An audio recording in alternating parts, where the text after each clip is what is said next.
Bien, bonsoir à toutes, bonsoir à tous. Émission Radar 177 du jeudi 2 avril 2026, intitulée Les mots de la fin. Alors la fin, F-A-I-N, est sous-titrée La fin de l'ancien désordre mondial, et toujours orthographié F-A-I-N. Alors, nous sommes à la fin FIN du premier trimestre de la 10e année des émissions Radar. On m'a souvent demandé quel intérêt cela avait de faire des émissions sans chercher à avoir de l'audience. Ma réponse à cette question, celle qui n'engage que moi, car la poursuite des émissions Radar ne dépend pas uniquement de moi, c'est que nos émissions n'ont aucun intérêt, au sens où elles sont sans conflit d'intérêt et totalement désintéressées. Heureusement, ce qu'elles nous coûtent matériellement compense très largement ce qu'elles nous rapportent affectivement. Donc, pas de cagnotte, pas d'appel à s'abonner, je continuerai à faire ce que j'ai plaisir à faire avec celles et ceux qui m'accompagnent depuis bientôt une décennie. Et je vais passer la parole, une fois n'est pas coutume, à notre ami Bruno Coelho qui va nous lire un de ses textes.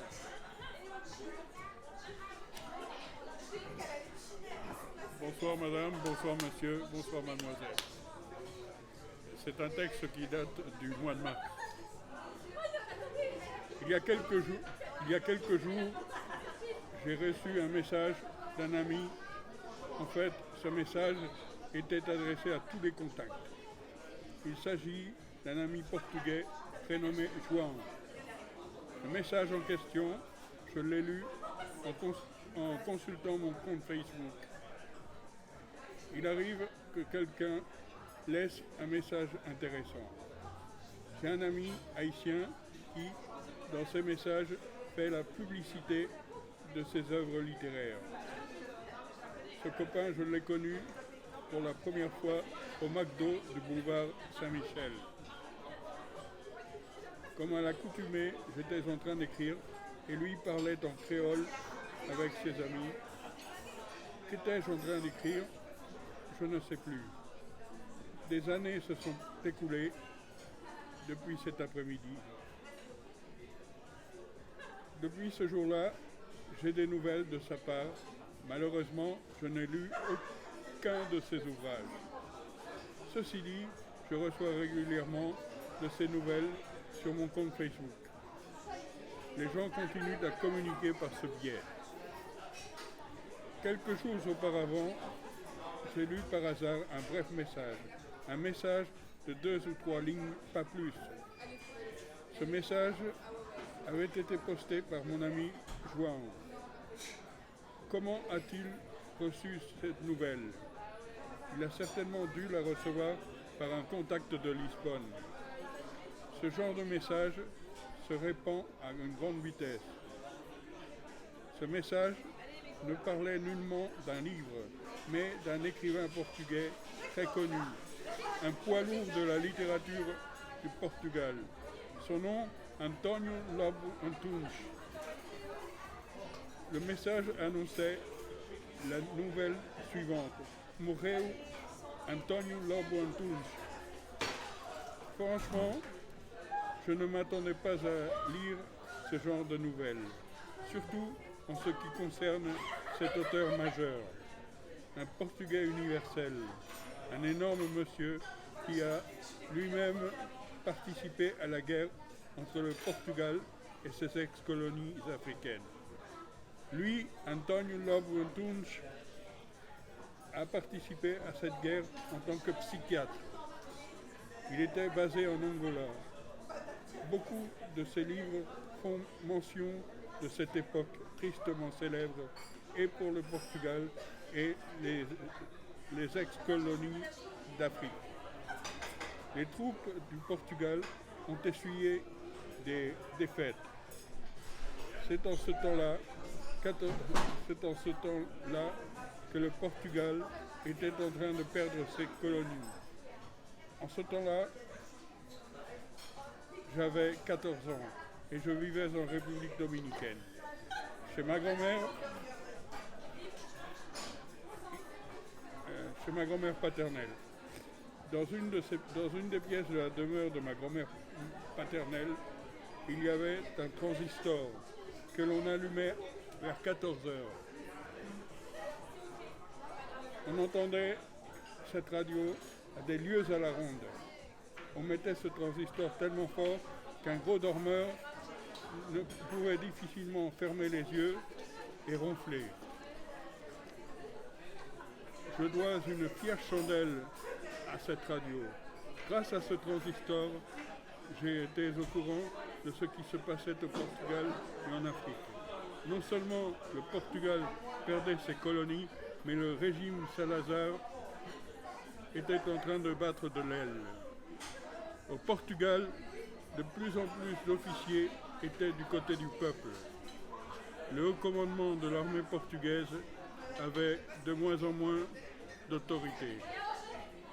C'est également grâce à ce transistor de ma grand-mère paternelle que je savais qui était Spinola, surnommé le général Monocle. Ce transistor a joué un excellent rôle sur ce que je savais à propos de ce conflit, qui a duré des années. Beaucoup de colons portugais ont dû abandonner leurs demeures et leurs terres, puis se sont retrouvés dans les avions de la TAP en direction de Lisbonne, où l'accueil qui leur était réservé ne fut pas des plus chaleureux.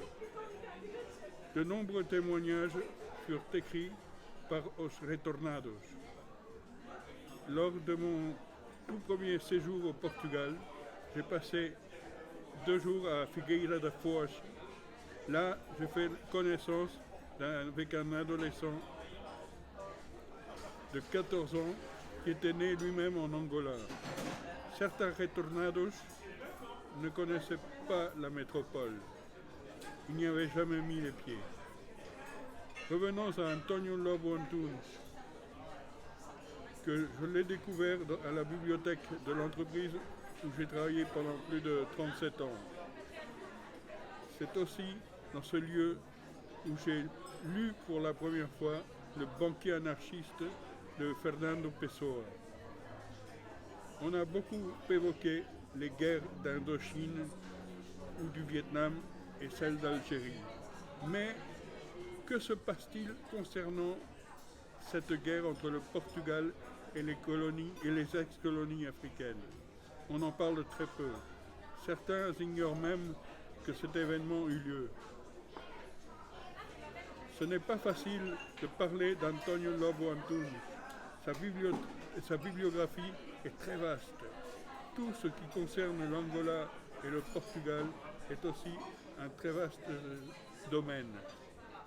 De plus, sa spécialité, la psychiatrie, prend beaucoup de place dans ses écrits littéraires. J'ai découvert certains livres d'Antonio Lobo Antunes des années avant mon apprentissage de la langue de Camões. Voilà comment un simple message « Morreu Antonio Lobo Antunes » peut faire verser de l'encre. Ce texte que j'essaie de rédiger, tant bien que mal, n'est pas un hommage proprement dit.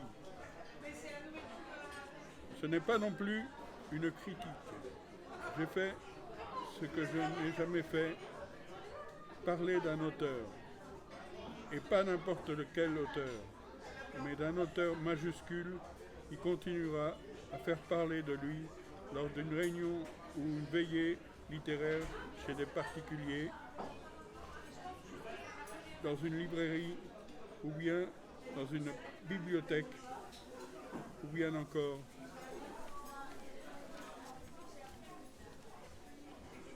pendant les cours de littérature dans une école ou une université, et en faisant couler beaucoup d'encre dans un journal et pourquoi pas un livre. Les étudiants rédigeront une thèse sur les travaux de ce grand monsieur. Par conséquent, il ne sera pas oublié. Ce message m'a amené à faire usage de tous ces mots. Morreu Antonio Lobo Antunes. mas as suas obras continuarão a serem lidas nos 4 cantos do mundo. Voilà. Merci Bruno. Et bien, une fois n'est pas coutume, après ce texte de Bruno sur un auteur contemporain, psychiatre, qui a vécu les drames en Angola, dans les ex-colonies portugaises d'Afrique, ben, je vais passer la parole à notre ami Pierre Minchke. Oui. Alors moi, je m'excuse, mais je cherche un ultimate. Je suis un showman, quelqu'un qui veut du monde, etc. Alors justement, j'ai 2 scoops à vous donner aujourd'hui. 2 scoops hyper importants. On va commencer par le plus intéressant. Je tiens formellement à déclarer, parce que là, ça va me retomber sur le nez, je ne suis pas le père de l'enfant de Marine Tondelier. Que ça soit clair. Parce que déjà, les gens ils disent que je fais des trucs d'escrocs, des films que personne ne voit, que je suis subvention, que je fous rien du tout, que c'est les autres qui filment, c'est les autres qui montrent. D'ailleurs, tu peux en témoigner, que je fais que parler, et que de toute façon, j'en ai rien à branler d'être écouté, et qu'en plus de ça, on me donne des sous pour faire ça. Donc c'est vraiment des escroqueries. Après, il y a des gens qui vont dire « Oui, et en plus de ça, il y a eu des gosses partout, avec des assistantes sociales, avec des infirmières psychiatriques, et puis maintenant, donc je ne veux pas qu'on dise que je sois le père du gamin à la tondelier. » Bon, voilà, ça c'est clair. Donc déjà, c'est le premier scoop. Le scoop, il est beaucoup moins drôle, mais là, c'est moins drôle. Voilà, quand ma mère est morte, boum, elle est morte, j'ai commencé à entendre des bruits dans ma chambre. Alors c'est là où j'ai commencé à développer mes crises de panique, etc. Bon, tout un bordel qui est pas vraiment intéressant et dont on parlera une autre fois. Donc il y avait des bruits, tout ça, je dormais plus. En fait, il n'y avait pas des bruits, c'était parce que le carreau était cassé. Et un de mes copains m'a dit, comme il y avait un bruit de haut-parleur, que ça évoquait les ordres avec des haut-parleurs, numéro 1, numéro 2, levez-vous, numéro 3, couchez-vous. Bon, je ne vais pas m'attarder sur cette histoire de génocide, parce qu'après, en tant que siono-gauchiste, il faut quand même être assez clair dans ce qu'on dit. Voilà, donc on ne parlera pas des coups. Merci, on prend un petit peu d'eau. Voilà, alors, à cette époque, donc, une fois que ma mère soit décédée, j'ai eu l'idée très intéressante de vouloir passer des films, mes films, à Hénin Beaumont, dans une terre d'extrême droite. Parce que je me suis dit, avec l'association, je me trompe de nom, Les Rachel, avec qui je faisais des trucs à Lille, je lui ai dit, bah voilà, on va aller passer dans des cafés, des films comme ça, qu'on montrera à la population locale d'Hénin Beaumont, et puis comme ça, on fera une lutte contre Stirbois, enfin je sais pas qui, le Guignol, du Front National, qui dirige la mairie d'Hénin Beaumont. Alors, les Rachel m'ont un peu dit, non, c'est pas intéressant, quel est l'intérêt d'aller Cotaille parler à des gens d'extrême droite? Bah, je dis, il y en a partout, gens d'extrême droite, et puis...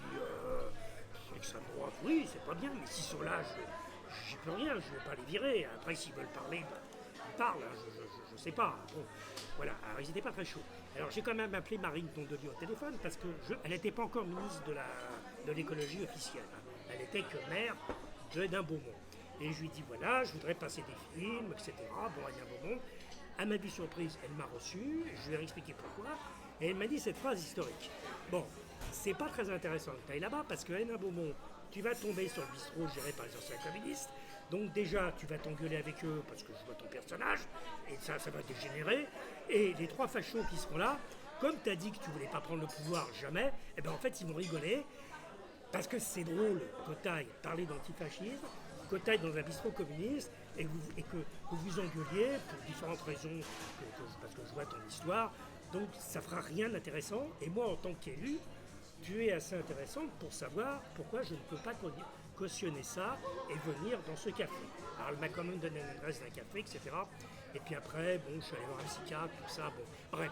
Et puis j'ai un peu laissé tomber l'histoire d'Hénin Beaumont parce que, je sais pas, il n'y avait plus l'élan, puis je suis quand même un mec assez nul, quoi, qui veut faire du clic. Donc s'il n'y a pas de clic, j'ai une claque. Et donc, face à cette claque sans clic, j'ai renoncé à aller à ce moment. Mais j'ai peut-être eu tort.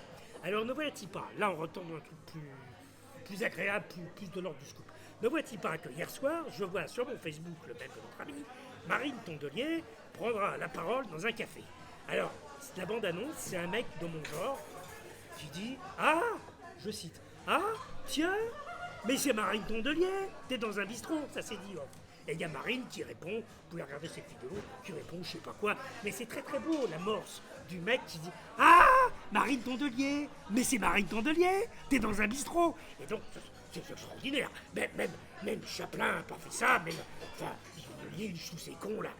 C'est du direct, c'est plus que du direct, c'est de l'improvisation cadrée. Voilà. Et le mec lui a dit... Tu diras, tu vas marcher sur Marine Tondelier en off, et tu diras cette phrase « Ah, mais c'est Marine Tondelier, t'es dans un bistrot !» Bon, alors, c'est un chef-d'œuvre, c'est un chef-d'œuvre.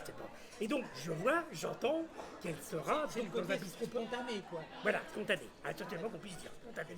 Et j'entends qu'elle sera donc dans un bistrot à Villepinte, aujourd'hui 3 avril, jeudi, mais il n'y a pas l'heure. Alors là, je commence à taper sur ChatGPT, j'appelle la CIA, parce que c'est comme ça, tout ça, ils appellent, ils disent, oui, tous, mais on n'a pas que ça à faire, on travaille, merde, faut pas taper, on travaille, on peut pas répondre à tes questions, on s'en fout, où est Marine Tondelier? Et il me raccroche sous son nez. Bon, j'étais un peu vexé, j'appelle des anciens véritables que je connais, même Baratin, mais qu'est-ce qu'on en a à foutre que Marine Tondelier fasse un machin à Villepinte? Bon, je me décourage pas, je demande à une amie, ça j'étais assez touché, elle me dit, elle sera là à 6h. Je dis pourquoi? 18h. 18h. Elle me dit, arrête, je veux plus que tu me parles de ça. J'ai 18h, et elle avait raison. Alors j'ai réfléchi, pourquoi 18h? Effectivement, parce qu'avant elle travaille, et puis comme elle est enceinte, pour pas qu'elle rentre trop tard chez elle, alors je me pointe dans ce café, et là c'est extraordinaire. J'ai filmé, je vais vous montrer là-bas, c'est extraordinaire. C'est un café, et il y a un éclairage, et il y a un machiniste, et il y a un régisseur, et ils sont là depuis le matin, j'ai vu sur la feuille de service, ils sont là depuis 24 heures, dans le café, et ils sont payés, c'est très bien d'ailleurs, ça je suis tout à fait d'accord. Mais c'est extraordinaire, c'est un café populaire, alors il commence à dire que moi, il faudrait peut-être que je dégage du champ, bon j'ai arrêté parce que justement un mec me connaissait, l'opérateur me connaissait, m'a dit bonjour, et je me suis dit que là, j'apparaissais comme je suis, à savoir un mec, il y a un coup avec les verres, un coup avec le cinéma, enfin, un mec pas très clair, pas très halal et caché, je dirais, voilà, précis. Et donc j'ai filmé, et c'est extraordinaire, voilà. Le café populaire, spontané, devient un espace avec des cadres, des machinistes. Donc je vais vous montrer, pour vous montrer que je ne désire pas, ce que j'ai filmé, voilà, je vais prendre le portable. Alors ça, voilà, alors j'ai filmé avant la conférence officielle de Marine Tondelier. Donc j'ai mis ça sur TikTok, et ce qui est fascinant, comme je l'ai mis 1 heure avant, tous ceux qui se branchent pour écouter Tondelier risquent de tomber sur mes pilleries avant. Alors, c'est pas que c'est intéressant ce que je dis, c'est même aussi peu intéressant que toi ou que Radar Marine Tondelier, mais c'est amusant parce que le dispositif dans lequel on est fait qu'un mec qui n'était pas invité occupe tout l'espace. Alors j'ai déjà fait ça jadis, mais en même temps je suis un peu fatigué et c'est amusant que ce soit pas internet. Donc je vous montre ça. Voilà. Ah. Ouais, je m'en doutais, il n'y a plus de batterie. Et bien c'est encore mieux. Le fait qu'il n'y a plus de batterie, donc il n'y a plus de patriotes, il n'y a plus d'armée, il n'y a plus de morts, il n'y a plus de batterie, tout s'arrête. Voilà. Vive les batteries. Et je cède la parole à mon camarade. Voilà, plus de batterie. Bon, bah, C'est la liberté. La batterie, c'est l'ennemi. Ce qu'il faut abattre, c'est la batterie. Toutes les batteries, il faut les abattre. On mettra le lien vers la vidéo que Pierre n'a pas pu nous montrer par défaut de batterie. Et puis je vais continuer notre émission de ce soir. Donc cette émission, je la dédie à toutes les personnes qui survivent grâce à l'aide des banques alimentaires, des restaurants du cœur, de la Croix-Rouge française et du Secours populaire français, ainsi que grâce à toutes les initiatives bénévoles et locales de distribution gratuite de denrées alimentaires.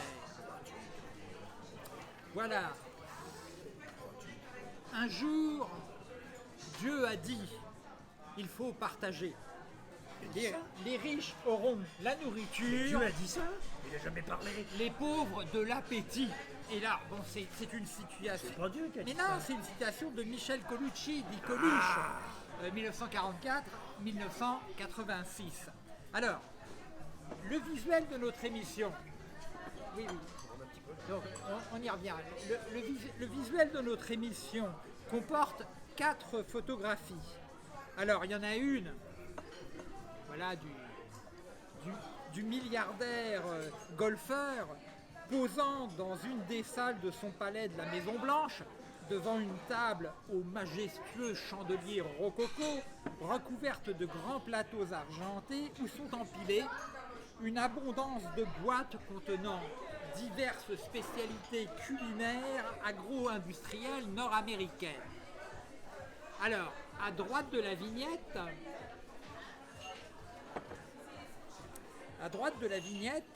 comme si elle était assise sur l'abondante tablée du roi des Amériques, on peut voir une petite fille émaciée.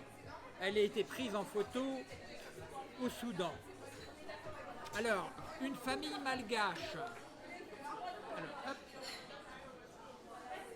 Une famille malgache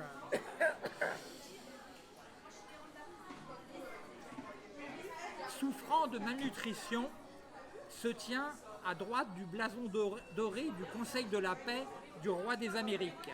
Elle semble observer cette généreuse débauche de nourriture comme si elle appartenait à un autre monde, à une autre planète. À droite de cette famille malgache, une Palestinienne au regard vide tient blotti contre elle son jeune enfant squelettique. Alors, au-dessus du sourire de circonstance du roi des Amériques, entre les logotypes du groupe anarchiste juif expérimental et de Next Flick, et juste au-dessus du logotype Spacetime, nous retrouvons le logotype de la Food and Agriculture Organization, la FAO, dont le montant des contributions mises en recouvrement et non encore acquittées, y compris les arriérés, est de 685,9 millions de dollars américains, une paille par rapport aux 2 milliards de dollars par jour que coûte aux contribuables américains l'actuelle opération militaire spéciale en Iran. Et donc sur ce logo, il y a marqué la devise Fiat Panis. Alors Fiat Panis, du pain pour toutes et tous, mais visiblement pas de blé pour tout le monde. Lorsque l'on fabriquera des bombes à la frangipane, les problèmes de logistique disparaîtront, la nourriture sera livrée à domicile par pont aérien, la faim dans le monde ne sera plus qu'un tragique et vieux souvenir. Ce sont environ 350 millions de repas qui sont distribués bénévolement et gratuitement tous les ans sur les territoires français, soit une moyenne journalière de plus de 950 000 repas.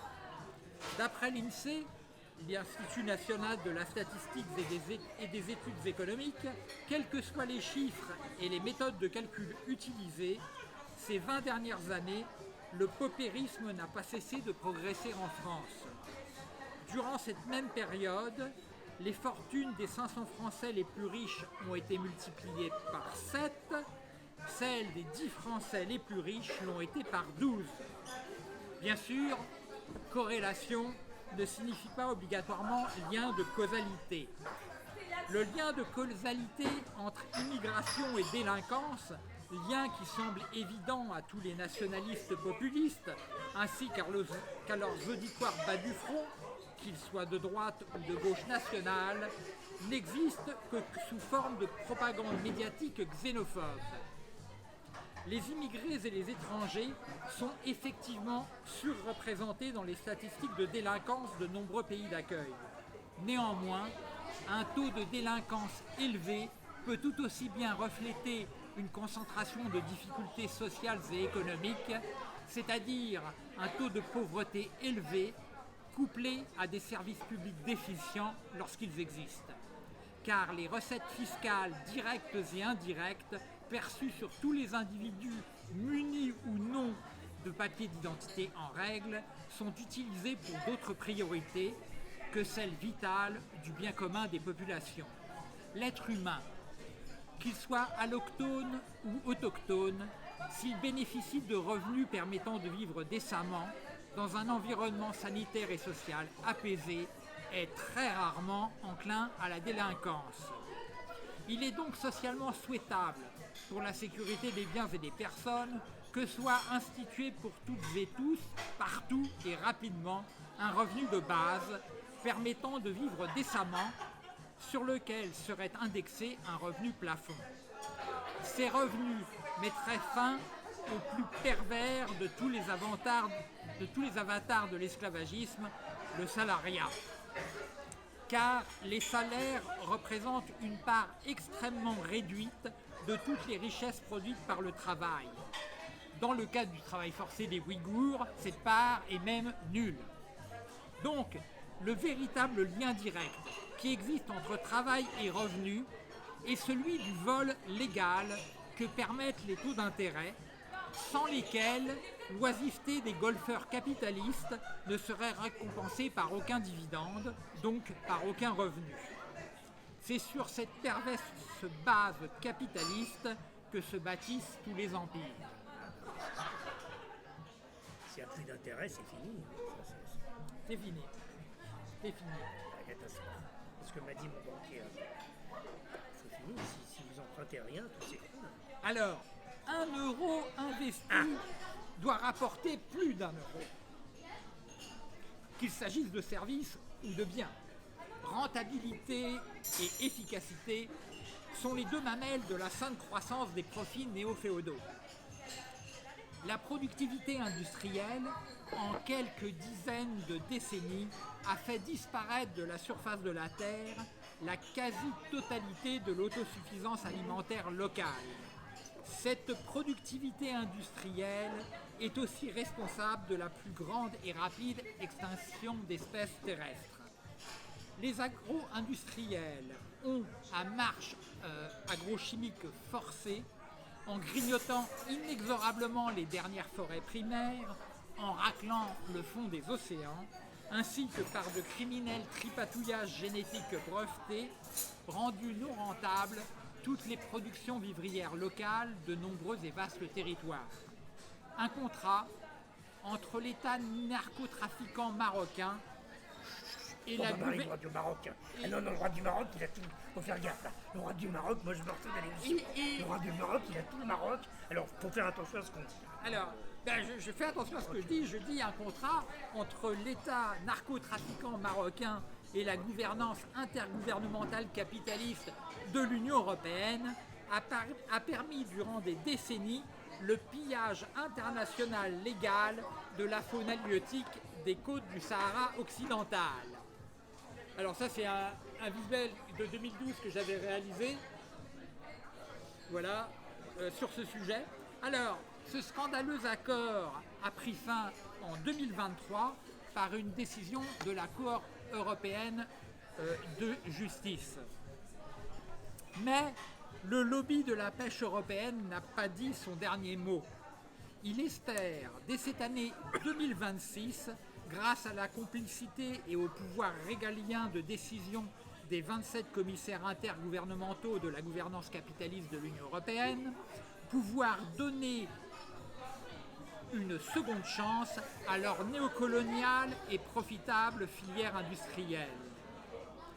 Pour les populations de Côte d'Ivoire, les cultures supposées rentables sont le cacao et le café. Si les cours boursiers de ces deux monocultures chutent, alors les revenus ne permettent plus aux populations locales de vivre décemment. Les bateaux qui exportent le café et le cacao apportent à prix d'or toutes les denrées alimentaires qui étaient produites localement. En 1975, la production de riz de la Côte d'Ivoire était excédentaire, mais depuis, des riz thaïlandais et américains, meilleurs marchés, ont été importés. C'est Oncle Bex. La mondialisation capitaliste détruit l'autosuffisance alimentaire. Au moindre problème logistique, la famine guette. Partout où le capitalisme tue l'autosuffisance alimentaire, il tue souvent le paysan avec.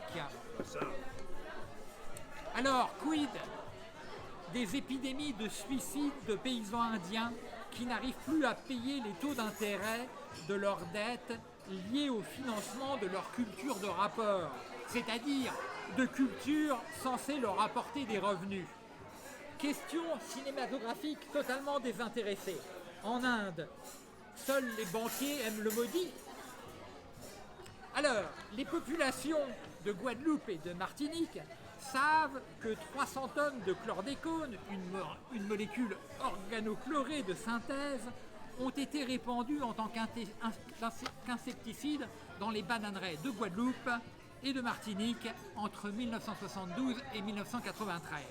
Depuis, ce polluant persistant hydrophile, ce soluble poison cancérogène, avec une résilience environnementale estimée entre 60 années et 7 siècles, se concentre préférentiellement dans les légumes racines, comme la patate douce, et les poissons locaux, tels le vivano.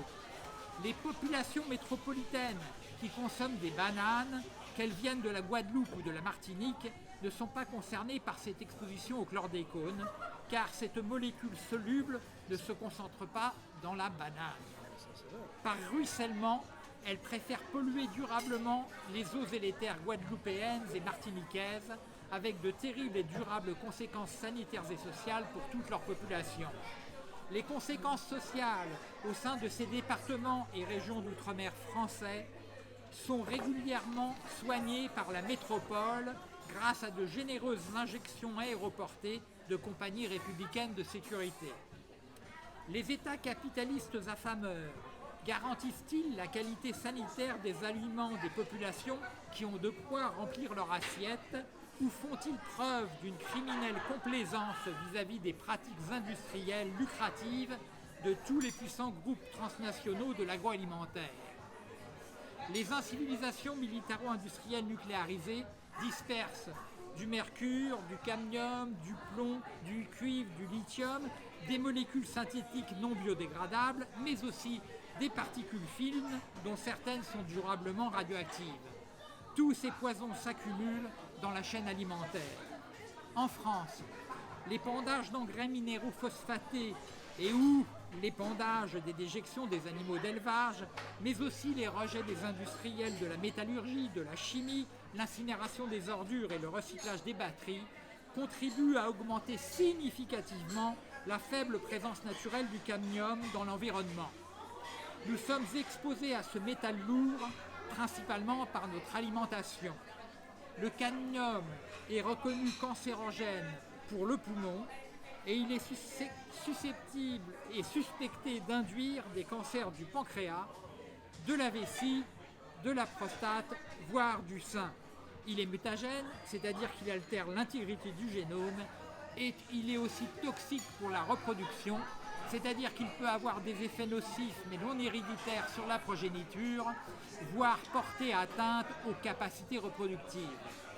Une étude nationale de biosurveillance menée entre 2014 et 2016 par Santé publique France révélait que 47,6% de la population de 18 à 60 ans dépassait le seuil de concentration critique de cadmium dans les urines, qui est de 5 millionièmes de grammes de cadmium par gramme de créatinine. Alors la créatinine est un déchet sanguin que l'on trouve dans les urines. Ces résultats montraient une imprégnation plus élevée de la population française que lors de l'étude de biosurveillance menée entre 2006 et 2007. Je bois un coup. En fait, il faudrait que les poissons Arrête de boire. arrêtent de boire et qu'ils soient. Il faut rendre les poissons sur un territoire occupé. Il faudrait que les poissons virent. Il faudrait faire une flottille de poissons pour virer tous ceux qui n'ont rien à faire les poissons aux poissons, l'océan à l'océan. Ça, c'est un La truc France aux Français. Non, l'océan à l'océan. Et tous les poissons qui n'ont pas de papier, ils dégagent. Ah bah oui, mais Ils vont à la poêle frire, directement. ben, il faut des papiers hydrophobes. Voilà. Voilà. Non, c'est ça la solution. Alors, en 2026, 20 ans après cette première étude de 2006, une expertise est publiée par l'Agence nationale de sécurité sanitaire, intégrant une modélisation réalisée en 2025 du taux de cadmium dans les urines. Cette expertise confirme que des dépassements de doses de cadmium, doses supposées admissibles, persistent dans les organismes d'une part importante de la population française. Voilà une des raisons objectives qui permet de qualifier la loi Duplon de criminelle, car irrespectueuse de l'intégrité sanitaire des territoires et de nos vies. Comme je l'avais indiqué lors de notre précédente émission intitulée « Faut que ça saigne », faire le choix de ne plus manger de protéines animales est un acte politique à la fois éthique et écologique. Aucun bulletin de vote, ni aucune manifestation ne peut avoir un impact aussi positif pour toutes et tous à court, moyen et long terme que les choix que nous faisons pour nous ici et maintenant. Je crois qu'on pourrait aussi manger les bulletins de vote. On pourrait manger les bulletins de vote, Ce serait cohérent. mais sauf qu'à mon avis, l'encre n'est peut-être pas extrêmement comestible et elle contient peut-être On la fait manger.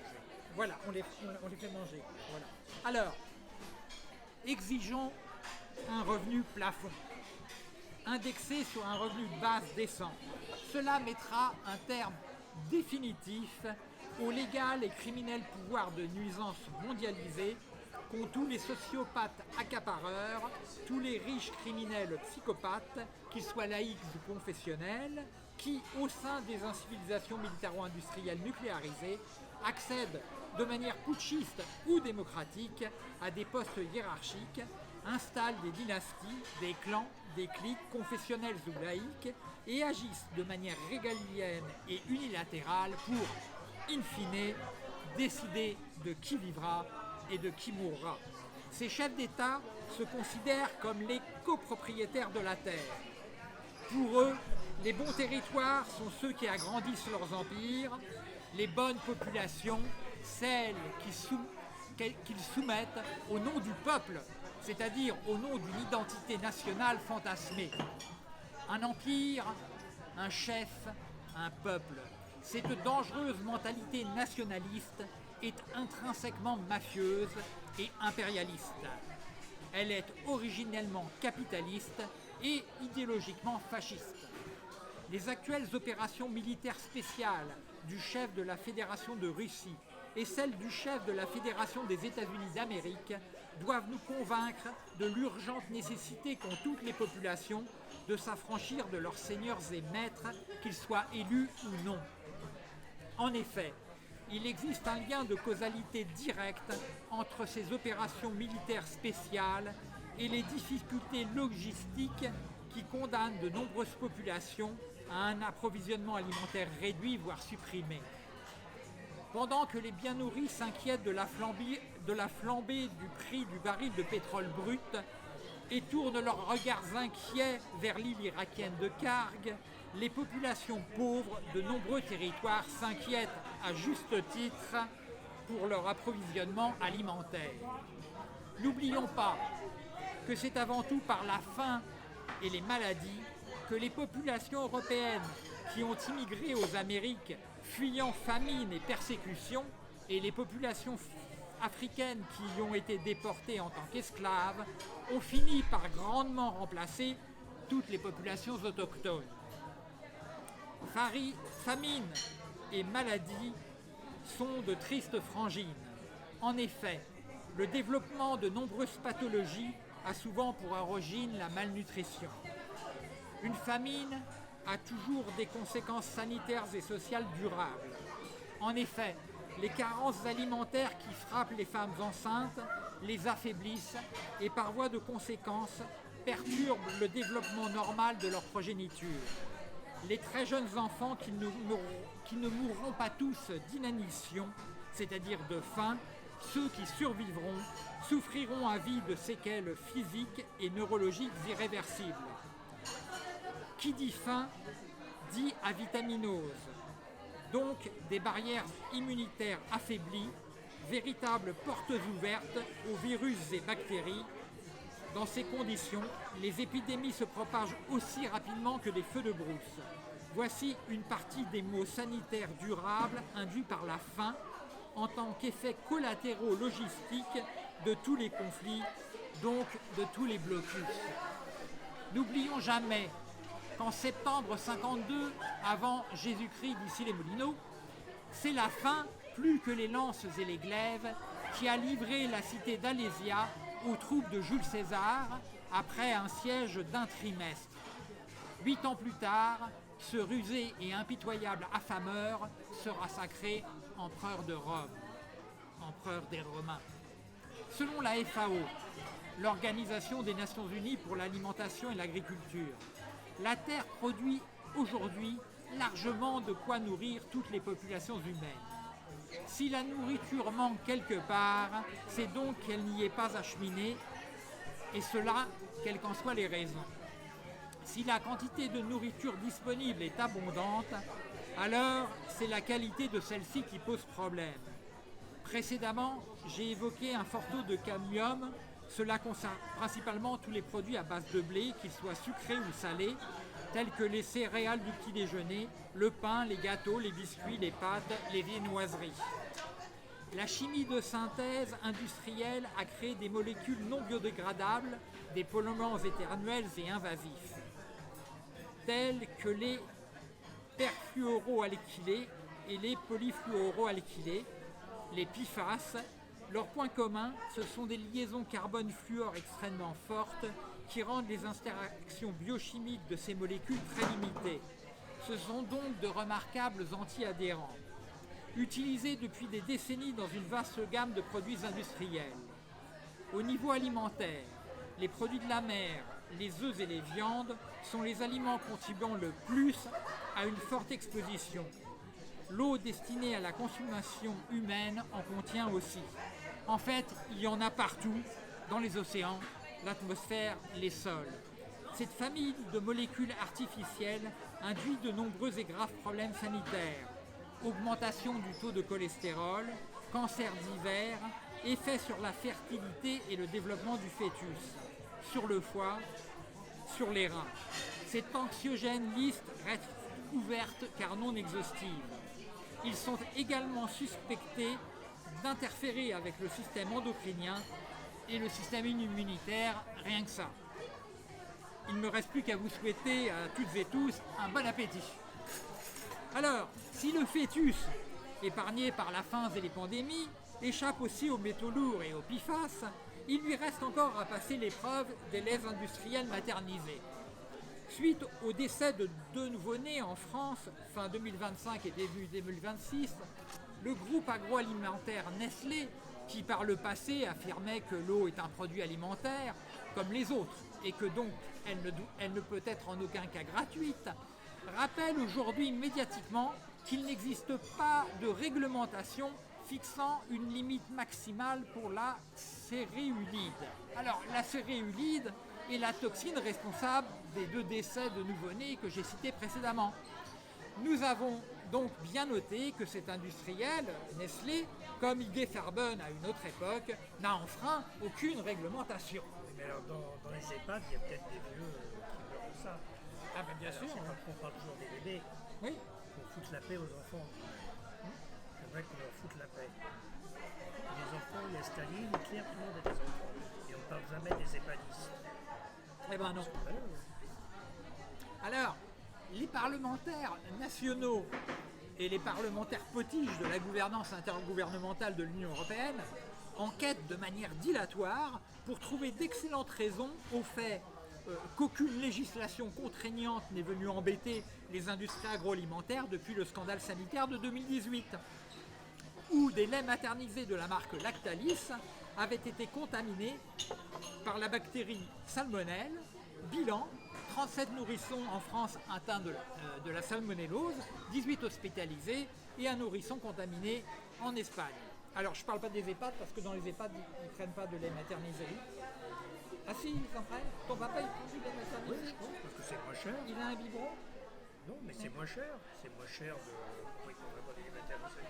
Donc le capitalisme tue et les lobbyistes sont leurs nervis. Vive Poutine, qui tue personne. Eh ben, Poutine il tue beaucoup de monde. Hein. Bah, t'as dit capitalisme. Le capitalisme tue. Poutine il est capitaliste. Non, il est pour la Sainte Russie. Bah, c'est du Les capitalisme. racines chrétiennes. Ah Oui, non, eh ben les si. racines chrétiennes, il n'y avait pas d'intérêt, il ne fallait pas manger, Le, il ne fallait pas boire, le il ne fallait pas capitalisme baiser. est nationaliste.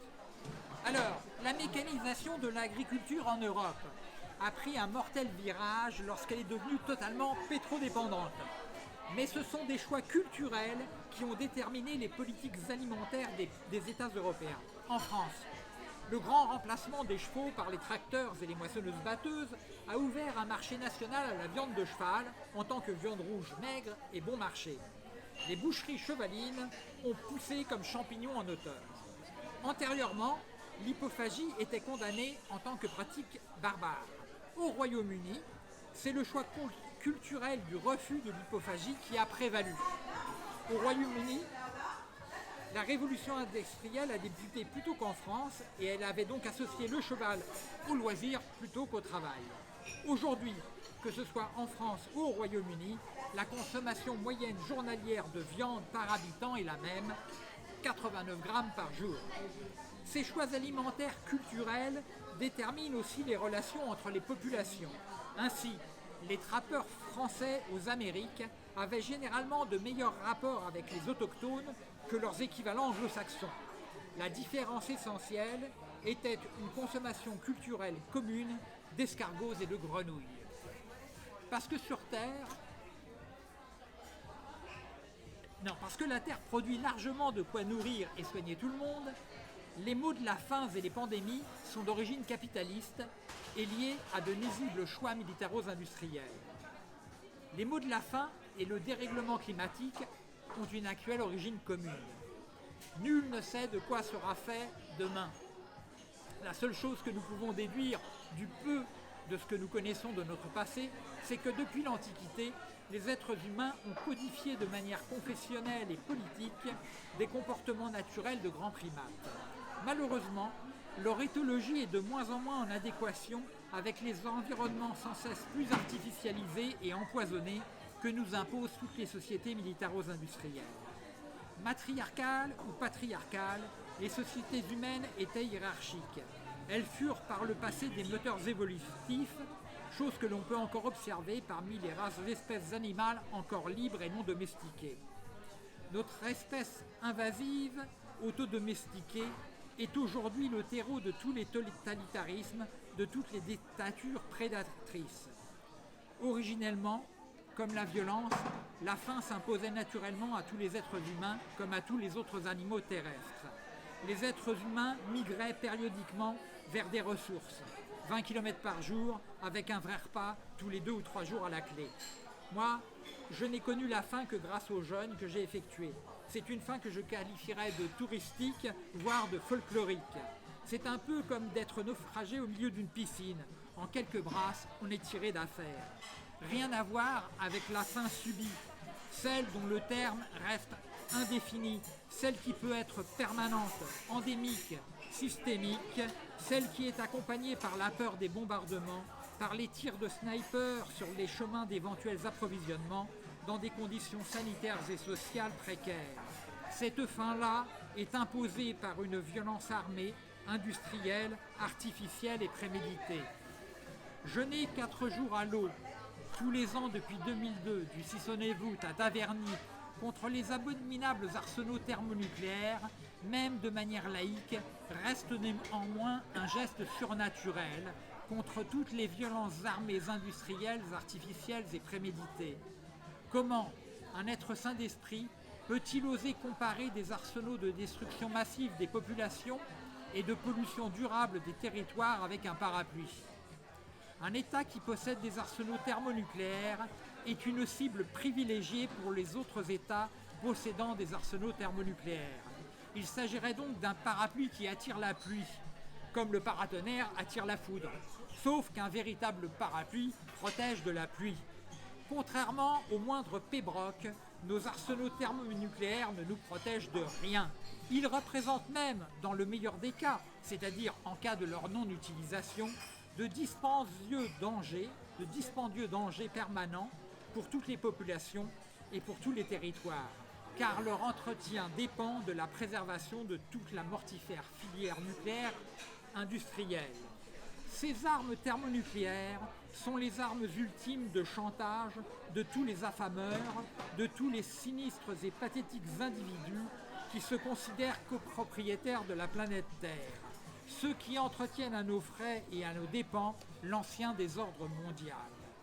En 2005, notre ami commun à Pierre et à Fabrice, qui n'est pas là ce soir, M. Georges Krasowski m'avait dit « Si on disposait de 20% des dépenses militaires mondiales, plus personne ne mourrait de faim sur Terre. » Je l'ai regardé silencieusement pendant quelques secondes, puis je lui ai répondu « Georges, si tu étais immensément riche, ne penses-tu pas que tu investirais dans l'armement chaque nouvelle année plus que l'année précédente ?» En effet, ai-je poursuivi, les armes et les guerres sont là pour préserver la division et l'injustice dans le monde. Divisés et condamnés injustement à la survie, les exploités restent impuissants face à une domination capitaliste totale. Investir dans un missile plutôt que dans une école, dans un porte-avions nucléaire Dans une école, plutôt les que pauvres dans gosses, des hôpitaux les pauvres gosses, sont des choix politiques de capitalistes les éclairés. pauvres gosses qui s'emmerdent à l'école tout le temps. Oh, puis il y a des maladies, ils ont des critasmes après. Des otites. Les écoles. Alors, Karl Marx, c'est des Marx Brothers.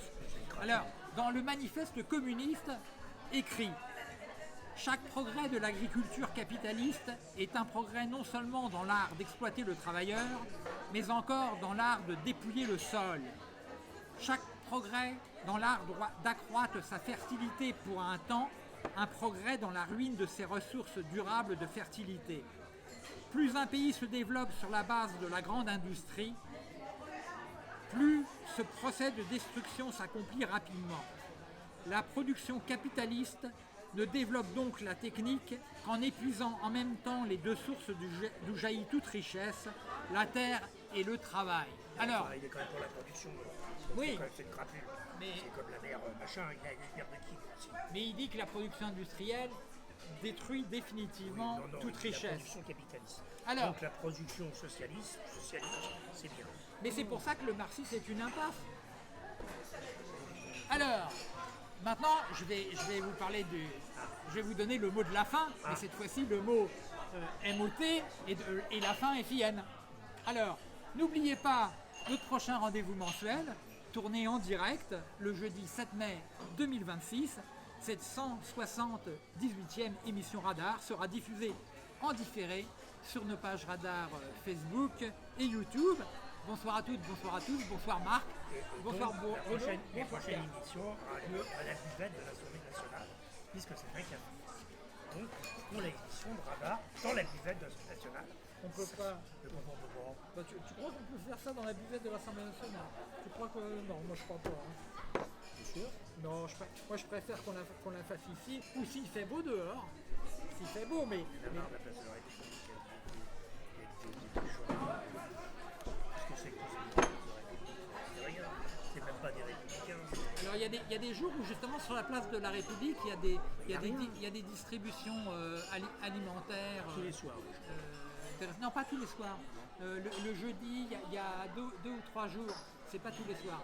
Voilà. Et on voit des queues une queue qui est de plus en plus grande. Donc effectivement, ce que j'ai dit en début d'émission, c'est que ces 20 dernières années, le paupérisme augmente en France.